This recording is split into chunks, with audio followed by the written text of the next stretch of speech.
Ah, Good day everyone. I will teach you how to use Olama. First, ano ba yung Olama? So, Olama, isa siyang open source platform na kung saan kaya nyo mag-load ng mga large language models at iba't ibang AI models. So, halimbawa, gusto nyo mag-implement ng AI model sa inyong web application or any project, you can use Olama for free. And maganda sa kanya ay may iba't iba siyang AI models na pwede nyo magamit. Meron siyang AI models for mental health, AI models for other professions. So, paano nga ba gamitin to si Olama? First, punta kayo sa olama.com and then meron dito kayong pwede nyo siya i-download. Click nyo lang itong download button. Yan. So, after nyo siya ma-download, pwede na kayong mag-download nung gusto nyo model. So, click nyo lang itong models na to.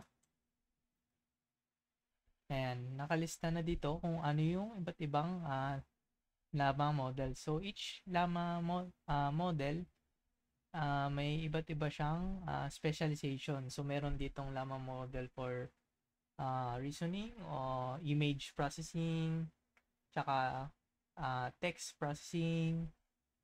Yan. So, for example, gusto nyo gamitin is yung Gemma 3. So, click nyo lang yung Gemma 3, for example, and then copy nyo lang to. Tapos, Olama run Gemma 3. Yan. Pag copy nyo, punta lang kayo sa prompt nyo, and then paste nyo lang dyan, and then enter. Yan. Gusto na siya mag-i-install. And, so, once nakakapag-install nyo na, so, for example, cancel, na-install na to, cancel lang muna natin. Pwede nyo makita yung lahat ng Olama AI models na na-install nyo. For example, Olama, this. Yan. Makikita nyo yung iba't ibang Olama na na-install. So, meron ako ditong for mental health, Llama 3 and 3.2. So, for example, gusto ko gamitin tong Llama 3.1. So, paano nga ba yun? So, kailangan lang natin ng Postman. So, ito na yung Postman natin.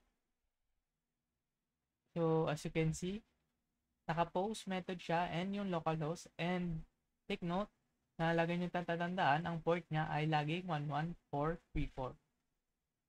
So, kapag meron na kayong Postman, nalagay nyo na siya dito, yung URL niya, yung API niya, API generate. And, so meron na akong ready ditong payload for that API. So, ito siya, model. So, punta lang tayo dito sa body kay Postman. And, punta lang kayo sa raw. Then, change nyo to JSON and copy nyo lang to. So, ipapaliwanag ko sa inyo itong payload na to. So, itong payload na to, ang una dito yung model. Kung ano yung gusto nyong model na gamitin na nandito sa listahan nyo. Pwedeng mental health, Llama 3 lang, or Llama 3.2. So, ito yung prompt. Ito yung gusto nyong ipa-output ni AI. So, for example, like, hello, how are you?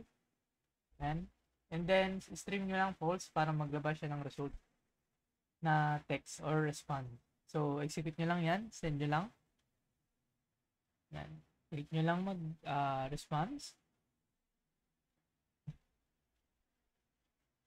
And, makikita nyo na dito agad yung response ng computer.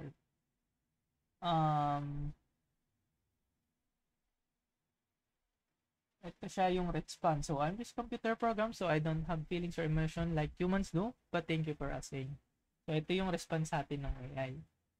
So, you can use this API to gather more information sa gusto nyong malaman. So, for example, kung sa mental health, gusto nyo mag-advise sa inyo, for example, but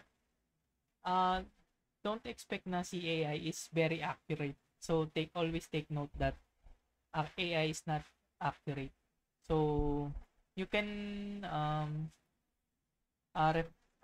you can depend on AI as a reference lang siya or guide nyo. So, the best way is to aralin pa rin yung mismong result ni AI. So, as you can see here, nakikita nyo dito yung model na ginamit natin. So, halimbawa, gusto ko gamitin 3.2. I will change that value and then send. Let's wait until the response. Ayun. Nag-iba na yung kanyang response since ibang model na siya. So, yun lang sa ating Olama sample. Maraming salamat.